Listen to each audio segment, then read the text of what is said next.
Hello and welcome everybody to Orcs Unchained.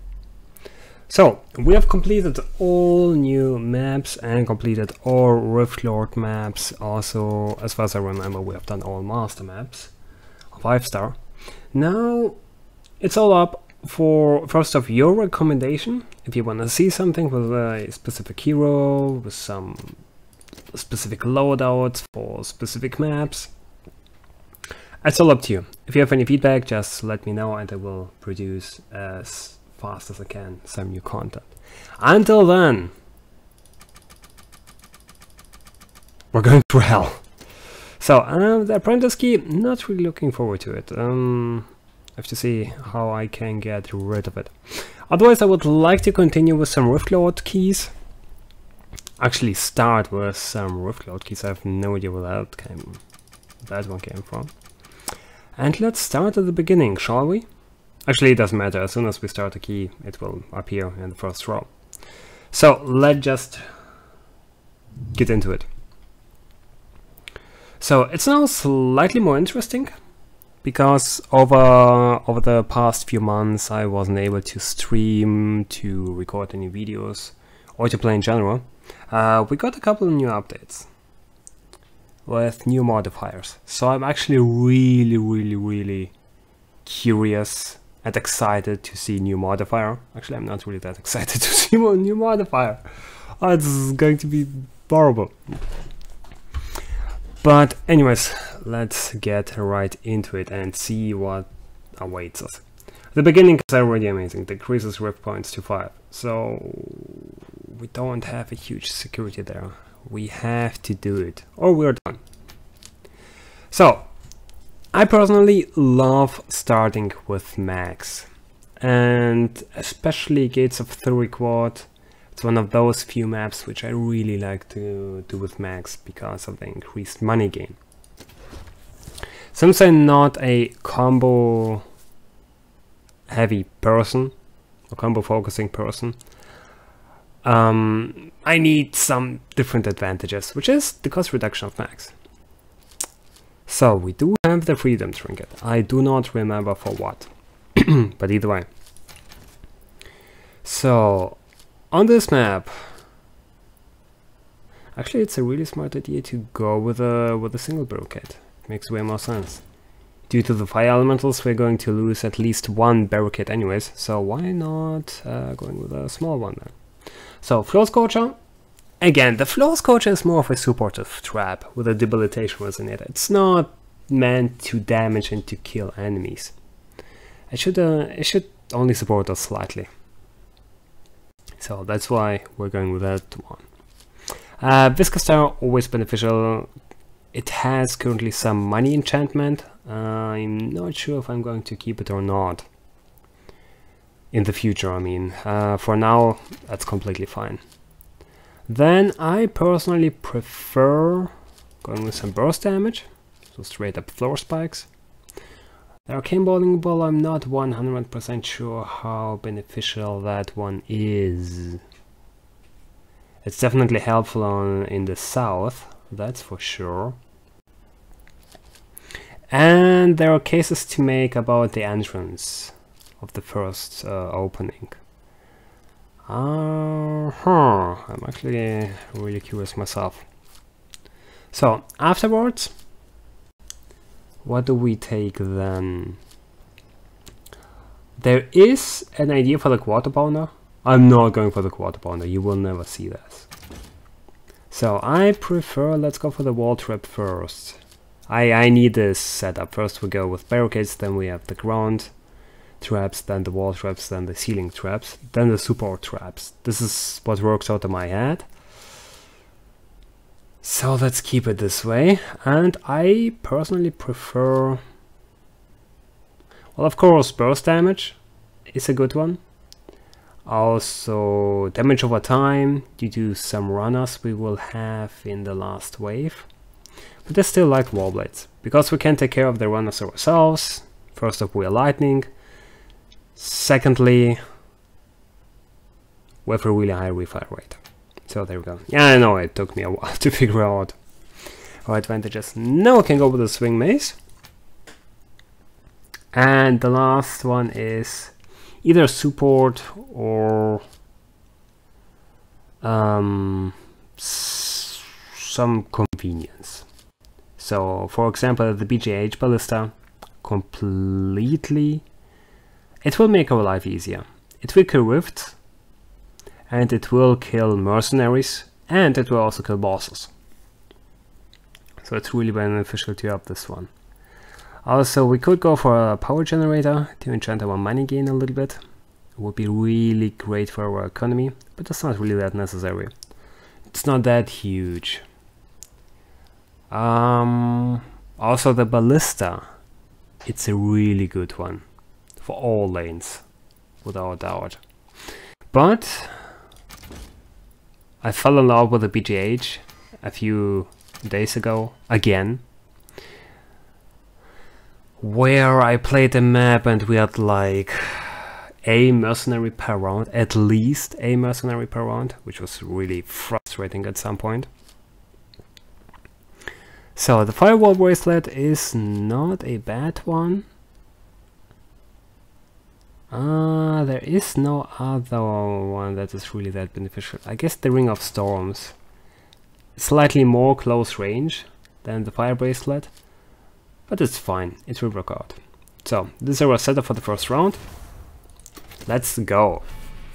Of course, the benefit is the first round is not a huge deal.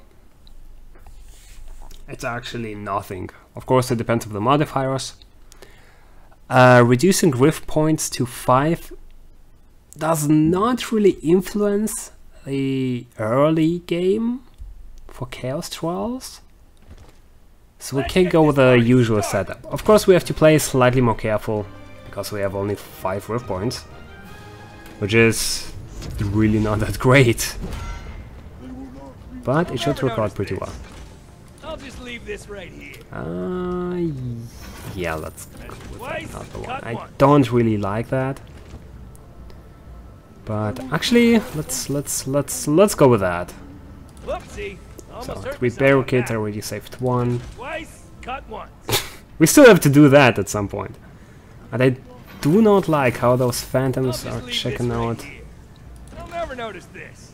the area. Okay, now it looks like looks slightly better. Okay. Anyways, let's go with this one for now. So really important, the early swing mace. It's a huge help. Then we go into our Fire Flipper, aka the Floor Scorcher. It's the actual name, but Fire Flipper is, I don't know, somewhat intuitive. And with 2 blades. So this is our loadout. We could go for a grinder to increase our combo gain, which wouldn't be the worst idea, but it does not really matter that much due to the fact that we are max right now.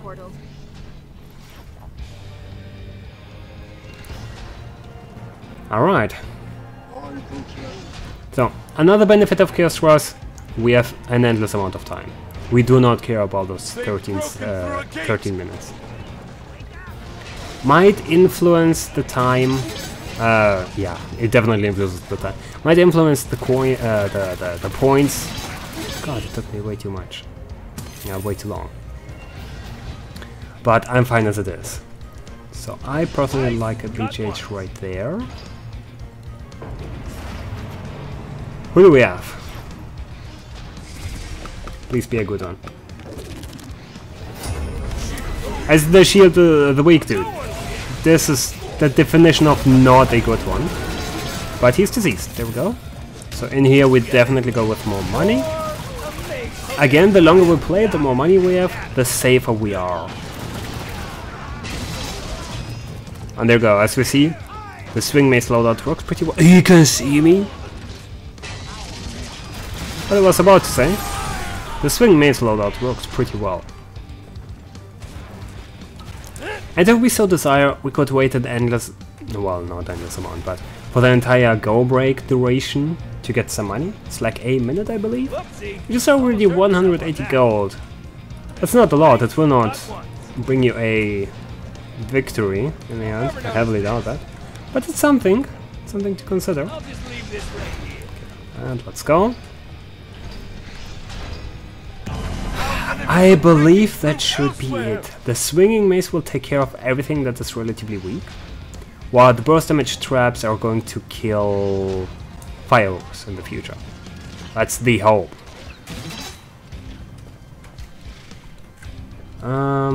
Okay, as long as they're struggling over there, let's place a BGH ballista in the south. They've broken through a gate. This is always the risky one, because it's not guaranteed for a rift to spawn here. RNG is strong on this one. Right, again, we don't have to hurry up. We'd rather play safe than sorry. And I'm not going for points. If you want to see some people going for points, then you should definitely check out Fatonia and Tealdrad. Those guys are amazing. That's straight up out of control in terms of points. As you might have seen them on the leaderboards already. Watch out! Our enemies have broken through again. Alright. Whoopsie. Almost hurt myself with that. There's the last one, and we can follow up with a swing mace. There we go. Oh, look at that! Twice as effective. I had no idea. I'm actually really lucky. How can I use this to annoy Gap? Slightly scary. It's fine though. It is completely fine. And there we go. A few coins. Now we have the enemies from the sides.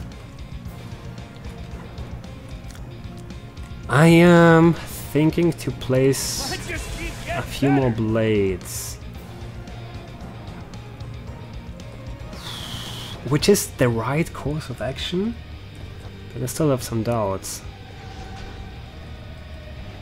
Honestly, again, we're playing it safe. We're playing it safe. So that means we go with the Viscous Star there. Place a spike. Of course, immediately not useful. In the end, I will be glad that I've done it. My future me will thank me. Alright, and let's go. Let's do not waste more time. Look out! Our defenses have been breached again. Okay, let's place the Viscous Star right there. And start with slice and dicing them right in the entrance.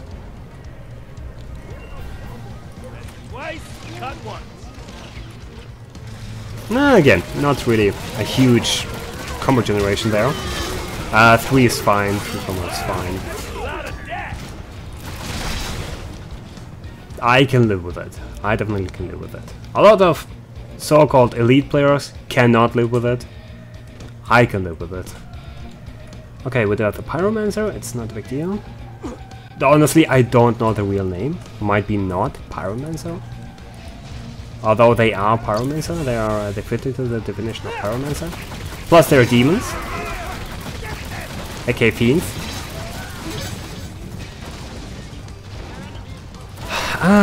You are straight up way too tanky for that. You're still alive! I can't believe it. Increase damage to stun minions, that sounds about good. And let's go with 2 BGH right there, for other rifts. Where they're coming from. Are they already... Oh no, they're already coming from that side. You know what? It's fine, it's fine. If they destroy a barricade, so be it. Slightly too early. Yep. I assume that. Let's go with that. More knives. Always play... Oh, they killed both barricades. That's a bummer. Thankfully it's fine. We can deal with that. Yeah, let's just go. Enemies are attacking on another front.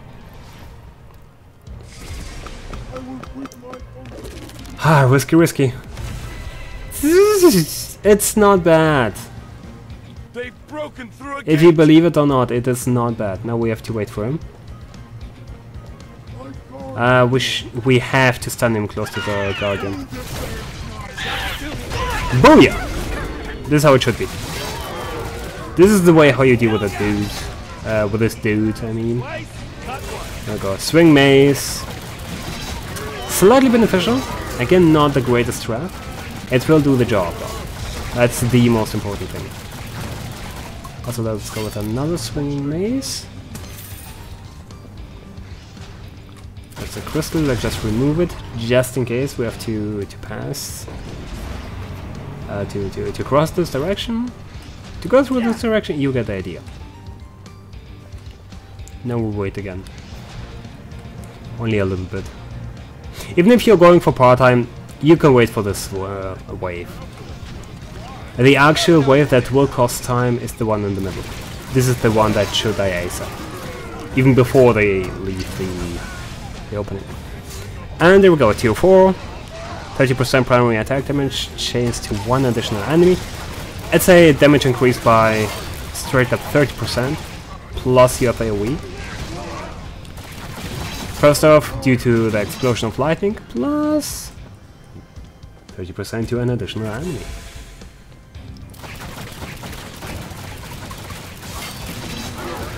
I'm going to replace the speed change. Let's place this one right there.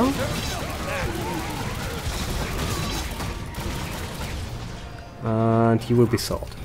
So, this is also a test. I want to see if this BGH ballista can kill the rift which will spawn here. And also on the other side. If it can, we're super good.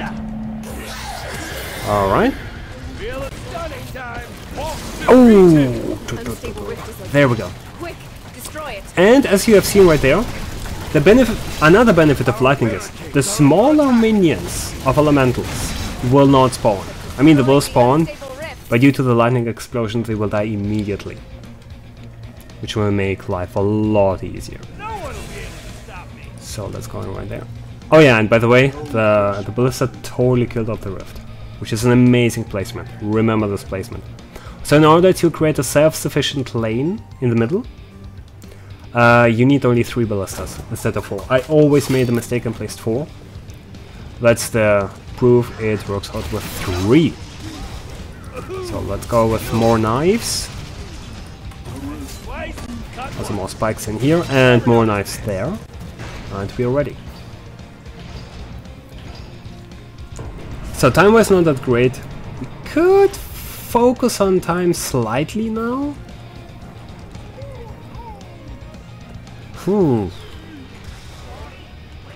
It's fine though. It is totally fine. Again, mid lane is not one that requires most time. Side lanes are now the actual question, is this enough? Is this what I've done enough? It seems fine. It seems fine. We don't even need the second row of blades right there. Spawn delay. Something I do not appreciate in this game. And there we go, elementals. Now it's all cool just to the lightning damage.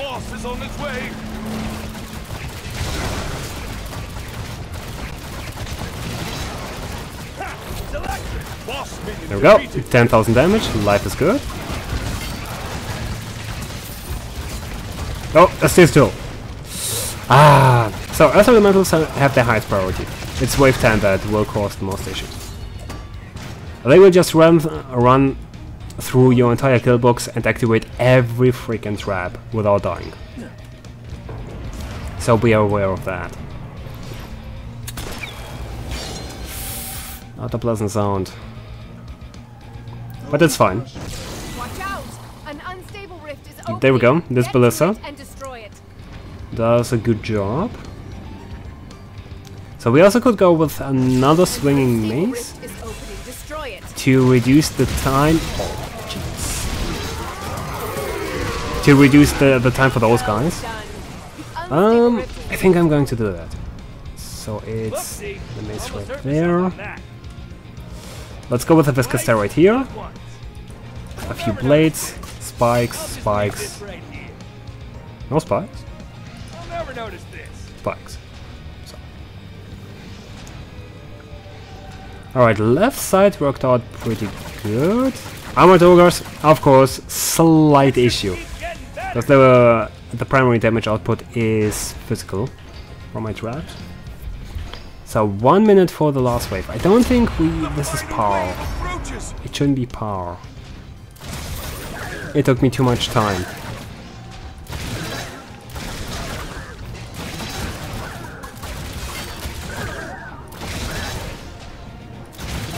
Alright. This is good. This is lovely. Now we have to wait for 2b4, and there he is.